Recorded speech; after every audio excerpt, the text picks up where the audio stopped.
Sensoro vous informe en continu. Nous relayons rapidement les nouvelles sur la guerre au Moyen-Orient. Le commandement central américain a annoncé le 7 mai que les forces américaines avaient éliminé une menace imminente.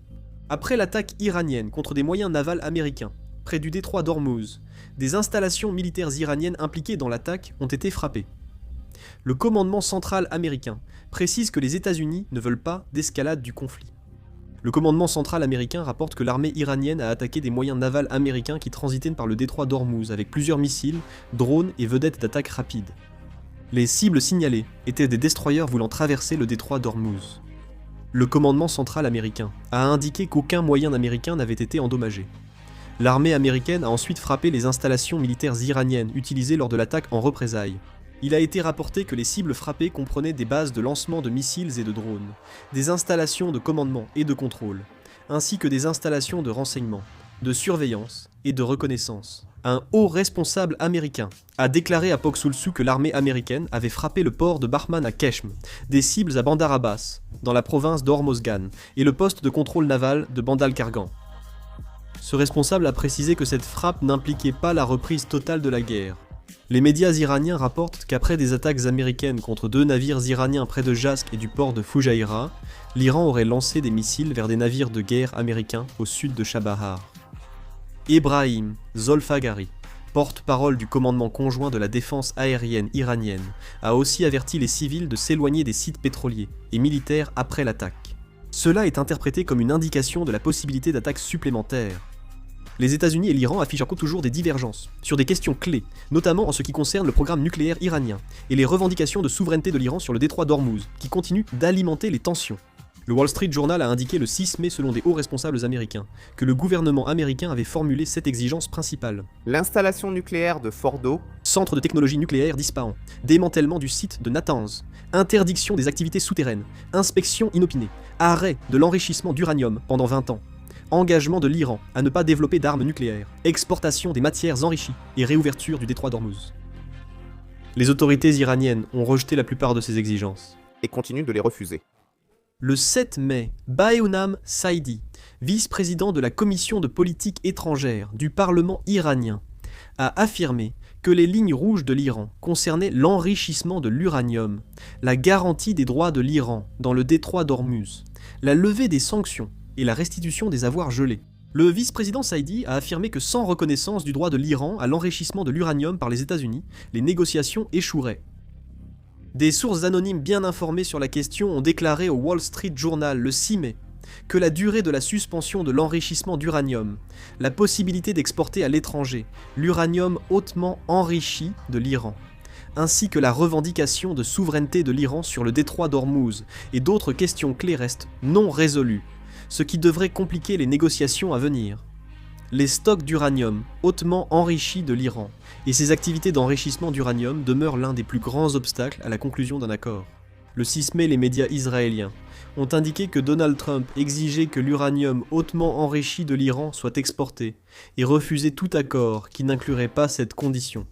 Le média Defa Press, qui dépend de l'état-major général des forces armées iraniennes, a déclaré le 7 mai qu'il rejetait toutes les propositions visant à diluer ou à transférer l'uranium hautement enrichi de l'Iran, affirmant que la dilution de l'uranium revenait à remettre l'uranium du monde à l'ennemi. Le 7 mai, 3 hauts responsables iraniens ont affirmé au New York Times que les négociations avec les États-Unis restaient bloquées. Ils ont expliqué que cela était dû au fait que les États-Unis exigèrent de l'Iran l'exportation préalable de ses stocks d'uranium hautement enrichi, la fermeture des installations nucléaires de Fordo, Natanz et Ispahan, ainsi que l'arrêt de l'enrichissement d'uranium pendant 20 ans. Ces responsables ont suggéré que l'Iran dilue une partie de son uranium hautement enrichi, transfère le reste vers un pays tiers comme la Russie, et suspende l'enrichissement pour 10 à 15 ans.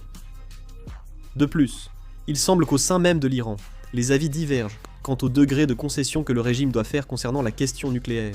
L'Iran renforce progressivement ses tentatives pour faire reconnaître officiellement sa souveraineté sur le détroit d'Ormuz, et ce mouvement est considéré comme une démarche susceptible de réorganiser fondamentalement l'ordre maritime régional et mondial, dans un sens très défavorable aux intérêts des États-Unis. L'Iran a récemment mis en place un nouveau système selon lequel les navires doivent obligatoirement suivre les procédures iraniennes pour obtenir l'autorisation de traverser le détroit, recevant les règlements et instructions de navigation par email.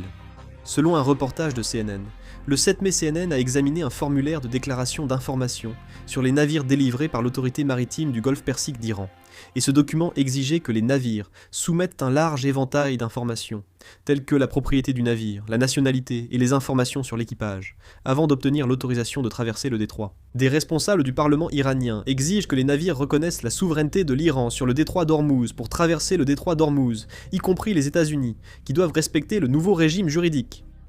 Le général Mohsen Rezaï, conseiller militaire iranien, a déclaré lors d'une interview accordée le 6 mai à Al-Mayadeen, un média affilié au Hezbollah, que les deux principaux objectifs poursuivis par l'Iran dans le détroit d'Ormuz sont la sécurité et les objectifs militaires de l'Iran. Le conseiller a indiqué que les États-Unis et Israël avaient attaqué l'Iran pendant la guerre via le détroit d'Ormuz et le golfe Persique, justifiant ainsi la nécessité pour l'Iran de contrôler et de gérer cette voie maritime.